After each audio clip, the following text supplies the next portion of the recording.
Sasa msikilizaji, nataka nikupatie faida za shahawa kwa mwanamke. Manake kila mtu huwa na falsafa zake.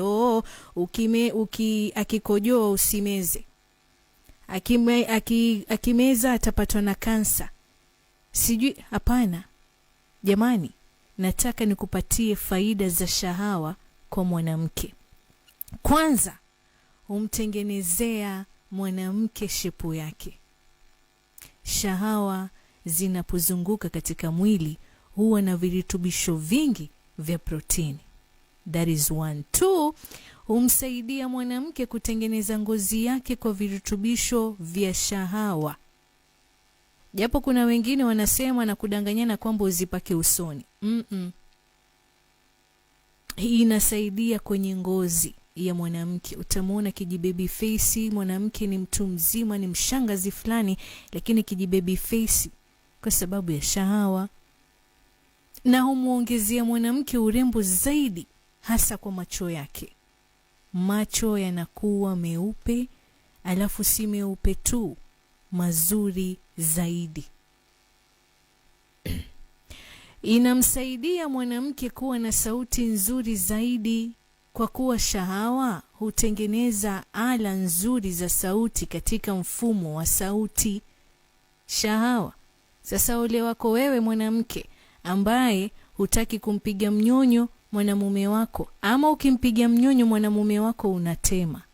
Hasara hiyo na ni usungu mkubwa sana. Inamsaidia mwanamke kuwa na akili nyingi zaidi katika mfumo wa fahamu, kwa sababu shahawa hukimbilia katika muundi wa mgongo na kumfanya mwanamke kuwa na mgongo na mfupa imara na mlaini. Lakini pia humfanya mwanamke kutokuwa na tatizo la kupoteza fahamu na maradhi ya kucheka-cheka. Sio wewe jambo la kwanza la pili unaulizwa jina lako unaanza kujikuna kichwa, mimi naitwa hapana. Meza hiyo kitu Sheikh. Lakini pia humfanya mwanamke kutokuwa na tatizo la kizazi, kwa sababu kinasaidika sana.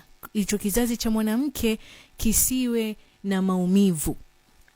Shahawa zina uwezo mkubwa sana wa kusaidia kizazi cha mwanamke kutokuwa na maumivu ya mara kwa mara, hasa kinapoingia baridi.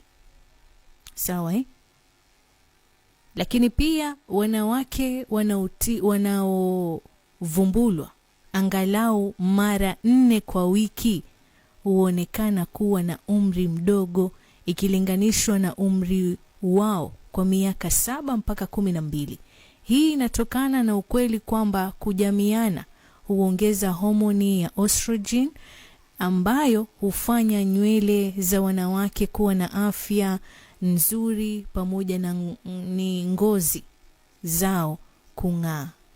Sawa Sasa kuna wewe ambaye kila uchao unasema kwamba mwanamke akimpiga mnyonyo mume wake, akimeza shahawa, anashikwa na kansa.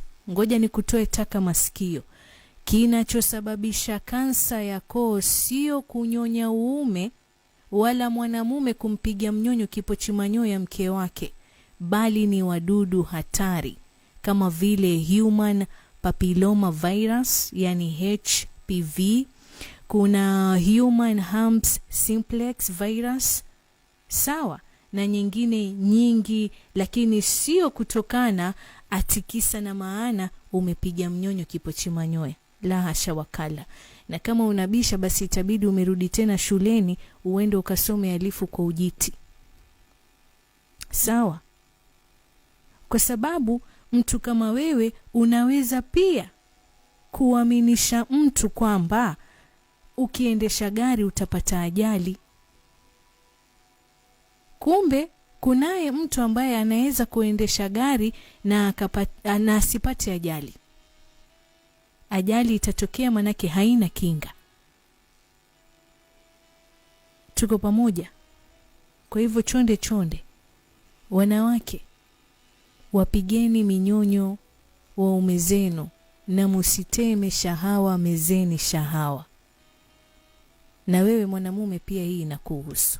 Coco FM 98.9, ladha ya Pwani.